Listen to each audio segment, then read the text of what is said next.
Oke, Assalamualaikum warahmatullahi wabarakatuh. Selamat pagi dan selamat siang ya. Jadi ini adalah minggu terakhir ya eh, pada mata kuliah sistem terdistribusi di mana ini minggu ke-15 dan kita akan bahas tentang security, keamanan ya. Nah, ini yang paling penting dari paling pentingnya pokoknya untuk pada sistem terdistribusi namanya juga keamanan ya. Nah, apa sih security? Nah, jadi secara umum ini adalah serangkaian langkah-langkah untuk menjamin privasi, integritas, ketersediaan sumber daya seperti objek, database, server, proses, ya, saluran, dan lain-lain ya, yang melibatkan perlindungan benda dan mengembangkan proses dan saluran komunikasi. Nah, tujuan utamanya ini untuk membatasi hak akses informasi ya. Nah, terus sistem distribusi juga terdiri dari yang fungsinya ini melindungi data dari leak atau kebocoran, yaitu pengembangan informasi penerima yang tidak berhak. Yang kedua adalah pengubahan atau tampering, yaitu pengubahan informasi yang tidak legal ya. Nah, perusakan atau vandalisme itu gangguan proses sistem tertentu, misalnya si pelaku tidak mengharapkan keuntungan apapun. Nah, untuk penyerangan ini pada sistem distribusi ada dua, pasif dan aktif ya. Di mana pasif ini dia hanya mengamati komunikasi atau data. Namun penyerangan aktif ini dia secara aktif memodifikasi komunikasi atau data, pemalsuan atau pengubahan ya. Misalkan kalau untuk penyerangan pada transaksi elektronik pun sering terjadi, misalkan di e-commerce ya, banking ya, dan email. Nah, transaksi elektronik juga dapat aman jika dilindungi dengan kebijakan dan mekanisme keamanan ya. Nah, ada apa saja sih metode penyerangan? Nah, ini berikut adalah beberapa metode penyerangan ya. Pertama, eavesdropping ya. Itu yaitu mendapatkan duplikasi pesan tanpa izin ya. Terus ada masquerading, yaitu mengirim atau menerima pesan menggunakan identitas lain tanpa izin mereka ya. Nah, terus ada message tampering, yaitu mencegat, menangkap pesan dan mengubah isinya sebelum dilanjutkan ke penerima sebenarnya. Nah, man in the middle attack. Jadi adalah bentuk message tampering dengan mencegat pesan pertama dan pada pertukaran kunci.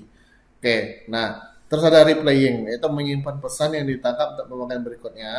Nah, terakhir ada denial of service, yaitu membajiri seluruh saluran maupun sumber lain dengan pesan yang bertujuan untuk menggagalkan pengaksesan pemakai lain. Nah, di sini makanya di sini ada namanya teknik keamanan ya.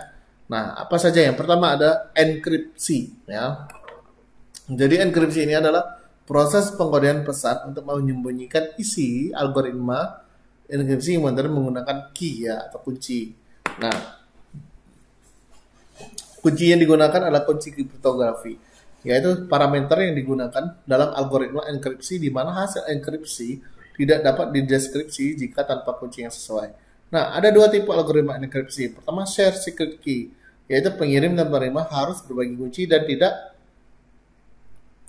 diberikan kepada orang lain ya. Nah, yang kedua adalah public private key pair, yaitu pengirim pesan menggunakan public key ya, kunci yang dipublikasikan ke penerima untuk mengenkripsi pesan. Namun penerima menggunakan private key yang cocok miliknya untuk mendekripsi pesan tersebut. Nah, terus ada namanya kriptografi kunci simetris. Nah, ini satu kunci ini digunakan di dalam proses enkripsi dan dekripsi.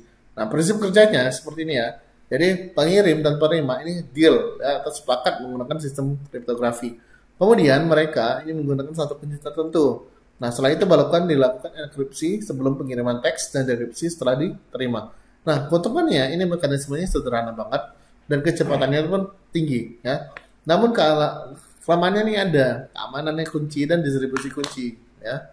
Nah, makanya di situ ada namanya kriptografi kunci asimetris, di mana enkripsi dan dekripsi tidak menggunakan kunci yang sama ya. Nah, kripto kunci publik ini biasanya kunci publik untuk enkripsi didistribusikan kepada publik. Nah, untuk yang private-nya ini untuk dekripsi ya, bersifat rahasia. Keuntungannya ini keamanan kunci terjaga ya. Nah, lanjut ke kriptografi hybrid. Di mana kriptografi hybrid ini ada namanya istilahnya pretty good privacy atau PGP. Jadi dia menggabungkan keuntungan sistem kriptografi simetris dan asimetris. Nah, kuncinya ini ada kunci sesi, kunci private, dan kunci public. Jadi ada 3 kunci di sini. Nah, keuntungannya distribusi kunci ini terjaga. Terus keamanan cukup tinggi karena enkripsinya berlapis-lapis ya. Terus kecepatan enkripsi dan dekripsinya pun tinggi ya. Nah, terus ada nama autentikasi. Tadi kan ada enkripsi ya yang pertama. Nah, ini ya yang pertama tadi. Mana? Ya, ini enkripsi ya. Dan yang kedua adalah autentikasi. Jadi ini untuk meyakinkan bahwa seseorang itu benar dia adanya. Terus tujuannya ini meyakinkan sebuah layanan hanya digunakan oleh orang-orang yang berhak. Contoh, autentikasi dengan SIM atau KTP ya. Untuk membuktikan kebenaran si pembawanya ya. Yang ketiga adalah tanda tangan digital. Ini memiliki fungsi yang mirip dengan tanda tangan biasa, namun bisa menjaga autentikasinya, keaslian dan bisa menjaga integrasi informasi. Nah, ini biasanya ini memberikan layanan non-repudiation atau atas klaim yang tidak benar.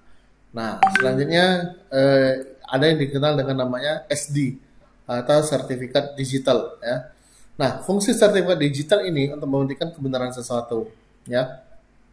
Apa saja komponen sertifikat digital? Yang pertama adalah kunci publik, terus informasi sertifikat, terus yang ketiga adalah satu atau lebih tanda tangan digital. Nah, untuk penggunaan sertifikat digital sendiri ini dikeluarkan oleh otoritas sertifikat atau CE, ya, Certificate Authorization. Terus ada SD, ini dikirim terenkripsi dalam memastikan keaslian pemilik atau situs web tertentu, ya. Terus penerima menggunakan kunci publik milik CE, ya, untuk mendistribusi kunci publik pengirim yang disertakan di SD-nya. Nah, namun kunci publik ini pengirim dapat digunakan dalam mendeskripsikan pesan yang sebenarnya, ya. Oke. Oke, bagaimana sih kita merancang sistem yang aman? Nah, tujuannya ini mencegah seluruh serangan yang telah diketahui maupun yang akan datang. Pertama, kita harus merancang mengikuti standar yang ada, terus mendemokan validasi melawan ancaman yang ada, ya. Terus ada auditnya ya terhadap kegagalan yang terdeteksi. Nah, audit biasanya ini pernah saya lakukan juga pas waktu penelitian terlebih dahulu ya. Sebelum-sebelumnya saya ada apalagi di audit ya terhadap serangan-serangan ataupun audit ketidaksesuaian. Nah, terus ada keseimbangan antara biaya terhadap serangan yang ada.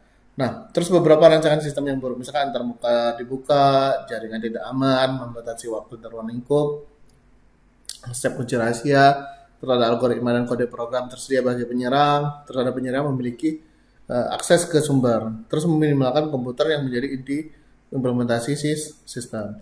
Nah, untuk kebijakan dan mekanismenya, pada keamanan fisik ini akan menggunakan pertama, kebijakan layanan keamanan. Biasanya aturan yang mengatur pengaksesan ini akan berbagi sumber yang tersedia, menyangkut apa saja yang diterapkan. Contohnya, misalkan kebijakan untuk suatu dokumen, ini hanya sekelompok pegawai yang diperbolehkan untuk mengakses ya. Terus mekanisme keamanan. Nah, biasanya kebijakan ini dapat dijalankan dengan bantuan mekanisme keamanan, menyangkut bagaimana menerapkannya. Contoh misalkan mengakses dokumen yang dikontrol dengan distribusi yang terbatas, diantar dan tersembunyi ya, seperti itu ya. Nah, terus ada pemisahan antara kebijakan dan mekanisme keamanan akan membantu memisahkan implementasinya. Di antaranya kebijakan menspesifikasi kebutuhan, mekanisme menerapkan spesifikasi tersebut. Nah, terus ada namanya security service ya, atau menurut definisi OSI ya. Kemarin kan kita sudah belajar kapan itu OSI ya.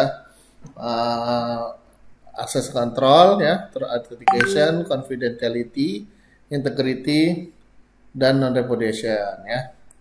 Nah, pemisahan antara kebijakan dan mekanisme keamanan ini akan membantu memisahkan implementasinya ya. Nah, kebijakan diantaranya misalkan apa ya, spesifikasi kebutuhan ya, terus ada kok balik ke sini lagi ya.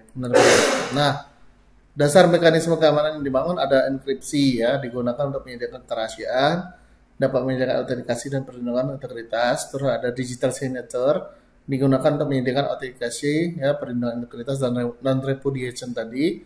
Terus ada algoritma checksum atau hash ya, digunakan untuk menyediakan perlindungan integritas dan dapat menyediakan autentikasi. Nah, terus ada namanya manajemen kunci. Nah, di sini ada namanya kelas kunci atau ada dua ya, short term session key itu disebut juga dengan ephemeral key, secara umum dibuat secara otomatis dan tidak tampak. Nah, digunakan untuk satu kali sesi ya, kemudian itu kuncinya akan dibuang. Nah, terus ada long term key, ini dihasilkan secara eksplisit oleh user ya. Nah, tujuan long term key ini untuk autentikasi termasuk kontrol akses, integritas, dan repudiation. Nah, untuk confidentiality-nya ini membuat session key, melindungi data yang tersimpan. Nah, bisa Anda lihat di gambar ya di layar Anda ini ada perbedaan antara enkripsi shared key dengan enkripsi public private key. Jadi setiap orang ini dapat mengencrypt ya dengan public key, hanya satu orang yang bisa mendecryptnya dengan private key. Nah, seperti itu. Oke, contoh implementasinya seperti ini. Penerapan jaringan ATM ya, anjungan tunai mandiri ini tidak berhubungan langsung dengan database nasabah, tetapi dia terhubung ke monitor teleprocessing. Nah, monitor teleprocessing inilah yang merupakan middleware yang mengatur komunikasi dengan klien jarak jauh atau remote ya, dan menserikan transaksi klien untuk diproses oleh database ya. Nah, permasalahan yang timbul dalam contoh sistem tersebut di atas, misalkan ini manajemen sistemnya yang lebih kompleks ya, biaya lebih besar, keamanan pada tiap kunjungan pun tidak seaman apabila nasabah melakukan transaksi melalui teller. Nah, teller ya, bukan teller ya, seperti itu. Oke, mungkin kalau ada yang mau bertanya silakan di WhatsApp grup ya, atau di Google Classroom. Ini cukup sampai di sini materi hari ini, materi terakhir kita tentang pertemuan mata kuliah sistem terdistribusi ya. Nah, saya harap minggu depan itu kan pada ujian akhir semester ya, mendapatkan nilai yang lebih baik lah ya, kayak daripada UTS yang kemarin. Kalau yang tidak baik, kalau yang baik dijaga, oke. Itu saja yang dapat saya sampaikan. Wabillahi taufiq wal hidayah. Wassalamualaikum warahmatullahi wabarakatuh. Selamat siang dan selamat sore. Sampai ketemu di semester depan dan semoga ujian Anda semakin baik dan mendapatkan yang terbaik. Amin.